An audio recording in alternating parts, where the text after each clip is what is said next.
So we just make sure, one, that we don't knock anything down inside the cooler, and secondly, that those seating surfaces are nice and clean. And then we can do the same on the engine case itself. Again, you need to be careful that you're not going to knock anything down. Remember that the Volkswagen only has a strainer and not an oil filter as such in the standard form. Well, it's really important that you don't force anything down here, but it's so important as well that that surface is absolutely clean, and we strongly recommend doing an oil change after doing this job anyway, just in case you've dropped any little bits of grot down into the case. Okay, the first thing we're going to do is just have a quick double check on this, just get the oil off so that you can see it. And these are designed to compress down obviously when you tighten up the nuts, but we can see that's quite thin there, and also it's not really compliant anymore, it's really stiff and old and brittle. And then if we compare that with one of the new ones, slightly thicker there and nice and flexible.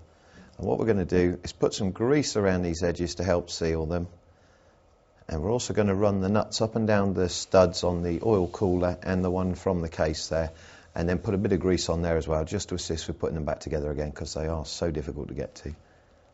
And as with the brake cleaner that we've used plenty of on this job, the grease is available from Just Kampers online. So we'll put a bit of grease on the threads here, and then put some round the seating surface again. Now be careful, once this grease is on, it will attract dirt and grit onto there, and you don't want any of that at this stage. So we're happy with where the seals are. We can now put it in place. And again, we'll loosely do up this one first, and then that'll allow us to get to the other ones without it falling over and off. Okay, the last thing to do is to put those two little M6 bolts on from underneath after balancing the washers on. It's a difficult job, so I'm going to stuff a bit of rag down in between the two barrels, so that if I do drop one, it won't go too far, and concentrate. Hopefully it will go well, and I'll catch you in a minute. Well, that took about 10 minutes of patience on there. Now what I was doing was going round, semi-tightening up one, moving on to the next one, and then just going round in three. Now if you over-tighten these, you could snap one of these studs, which would be a disaster. However, if you didn't tighten it up enough, this would be loose and you wouldn't have the proper seal. You will feel it go tight, and also you can always look down the side and you'll see that the seal's down there, and it will just squash ever so slightly, but it's quite obvious how it tightens up. And the last thing, if you did follow my advice and put a bit of rag down in case you dropped either the nuts or the washers, remember to pull that rag out, otherwise you'll seize your engine. As all the best manuals say, reassembly is the reversal of disassembly, but there are a few tricks we need to learn along the way. Now one thing to look out for is that you haven't bent this rod on the way down. There is supposed to be a bend on the end, and actually we can see some rubbish on the end of there. We'll contend with that just before we put the bellows on, but there's a tiny little slot that you need to slot this down, so that's the first thing to watch out for. And bearing in mind we're guiding the alternator past the carburettor, making sure the HT leads are out of the way, and it's just literally got to go down inside there, and of course slot it over the top of the oil cooler. Again, if you've got a friend, it might be easier.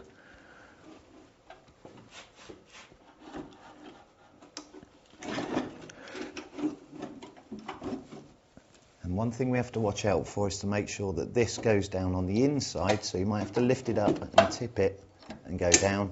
And again, if it gets stuck, you can just use a flat-bladed screwdriver just to ease it down. Oh, there we go. A couple of things to watch out for when you're putting it down. Just make sure that your strap is actually up against the backing plate there. Your HT leads aren't getting stuck in the way. And again, this is the early system that has this cable on here, which we'll reroute in a moment, but it's most unlikely you'll see one of those. Other than that, take your time, be careful, and there is a chance if your fan housing's been off in the past that your tin wear may be damaged around the edges. Yep. So you may want to use a pair of pliers or mole grips and just straighten all that up before you actually drop your fan housing in. So we've made sure the fan housing is sitting down into the tin wear correctly, and we've actually tightened those nuts up so everything's good, and then we can finally just move the bracket along, and you'll find it will hold its previous shape, so it's just a case of wiggling it along, getting it into position, One of the reasons we didn't take the nut right off was so that we can just leave it there ready for reassembly.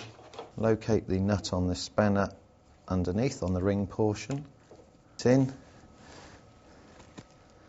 And then simply tighten it up. One thing I did forget, you might as well reconnect your electrics back onto the coil now whilst everything's easily accessible. So to recap then, we put the screws back into the fan housing to secure them into the cylinder head tin. Then we did up the alternator bracket. All we need to do now is put the HT leads back into the little plastic lugs, put the fan belt on, and then we can put the bellows on. Now we can do that after cleaning up the little rod. Remember there was some debris on there, by tilting the engine up as I did earlier, or if you want you can leave it till the engine's back in place and do it from underneath the vehicle. Okay, it's a much cleaner area to be working in now because we've spent all that time cleaning it. That second-hand toothbrush came in useful. We're going to fit the bellows here, and it's a case of slotting it up behind the push rod tubes, pushing it onto the end very gently of the threaded bar, and again I've already cleaned up the thread there, and just a case of a bit of patience and nice and gently turning it round till it takes hold. Once it's in there, give it a few spins. And there are two flats on the bottom of the bellows which you can fit a 13mm spanner over. And then you pick up your securing bolt from underneath, M8 13mm headed bolt. Pop that in, and then you can just tighten it up. And it is worth referring to your manual specific for your car for the actual settings on that bellows. And the last job underneath here is to replace the cover plate. So we just slot it in. It goes from above at the back there because it's captivated on here. And just put the first one in so that it's loose, then you can go and line up all the others. You don't need to see the rest of this job because it really is very straightforward. Yeah. The final part of reinstalling the fan housing then is to remember to fit the accelerator cable guide conduit. And there is actually still a grommet on that fan housing, which is unusual. It's a case of rotating it round and giving it a push.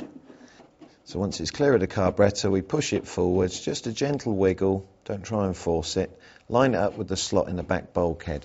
Now one top tip here, especially if you haven't got the grommet on the front, is actually to put a Jubilee clip or a couple of zip ties around here, just to clamp it up against there to prevent the whole thing sliding forwards with the action of the throttle cable and jamming your carburettor linkage. If you ever have a sticky accelerator pedal, that could be the cause. So that's it then, we've successfully completed that job. The oil cooler stand seals. Now whilst we did the job with the early style fan housing where the oil cooler was inside, the seals are in exactly the same place on a later case. It's just you have the adapter onto the oil cooler that you'll be replacing the seals on, but otherwise exactly the same job. We only needed to use tools from the basic toolkit, and of course the seals were from Just Kampers, possibly the most amount of work for the cheapest parts you'll ever fit. All that degreasing, I'm sure it was worthwhile really.